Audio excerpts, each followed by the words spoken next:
আসসালামু আলাইকুম এভরিওয়ান, কেমন আছেন আপনারা সবাই? এই গরমে কলিজা ঠান্ডা করার মতো একটা ডেজার্ট ডাবের পুডিং।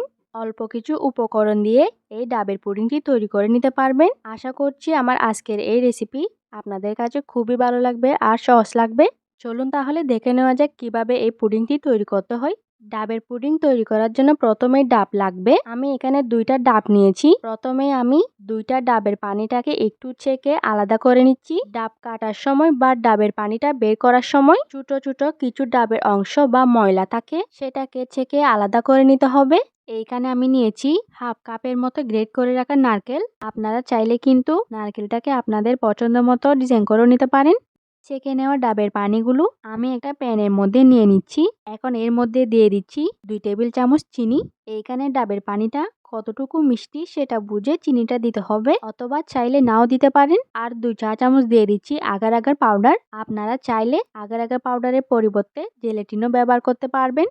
ডাবের পানিটা কিন্তু এখনো গরম হয়নি। ঠিক এই অবস্থায় আগার আগার পাউডারটা দিতে হবে।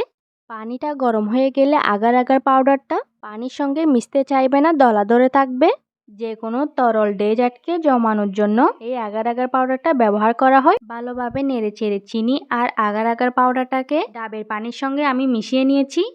এইবার অনবরত নেড়ে চেড়ে অপেক্ষা করব ভালোভাবে বলক আসা পর্যন্ত। অনেক সময় ধরে এগুলাকে জাল করে ঘন করার কোনো দরকার নেই। 2-3 বারের মতো বলক চলে আসলেই এই মিশ্রণটাকে আমি চুলা থেকে নামিয়ে নিব।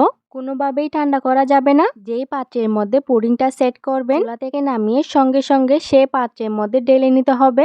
ডাবের পুডিংটাকে আপনারা যে কোনো পাত্রের মধ্যে সেট করতে পারবেন। আমি এরকম একটা পুডিংয়ের মোল্ডের মধ্যে এই মিশ্রণটা নিয়ে নিচ্ছি। এইবার এর মধ্যে গ্রেট করে রাখা নারকেলগুলো দিয়ে দিব, তবে একসঙ্গে সবগুলো দিব না, অল্প অল্প করে দিব আর একটা চামচ দিয়ে মিশিয়ে দিব। ডাবের পুডিংয়ের আসল টেস্টটাই কিন্তু নিয়ে আসে এই নারকেলটা, তাই একটু বেশি পরিমাণে দেওয়ার চেষ্টা করবেন। এতে করে ডাবের পুডিংটা খেতে অনেক বেশি ভালো লাগে। এইবারে পুডিংটা নর্মাল টেম্পারেচারে আসার জন্য ঠিক এভাবেই রেখে দিব 30 মিনিটের জন্য। যখন পুডিংটা নর্মাল টেম্পারেচারে চলে আসবে তখন আমি ফ্রিজের নর্মাল চেম্বারে রেখে দিব আরও 30 মিনিটের জন্য। প্রায় 1 ঘন্টা পর কিন্তু এই পুডিংটা সুন্দরভাবে সেট হয়ে গিয়েছে। এইবার এটাকে আমি ডিমোল্ড করে নিচ্ছি। পুডিং এর সাইজ অনুযায়ী সময়টা কম বেশি লাগতে পারে। প্রথমে একটা নাইফ দিয়ে চারপাশ থেকে ছাড়িয়ে নিয়েছি, এতে করে পুডিংটা খুব সহজে বের হয়ে আসবে। এইবার আপনাদেরকে কেটে একটু দেখিয়ে দিচ্ছি পুডিংটা কেমন হয়েছে। দেখতেই পাচ্ছেন এই পুডিংটা ভিতর থেকেও সুন্দরভাবে সেট হয়ে গিয়েছে।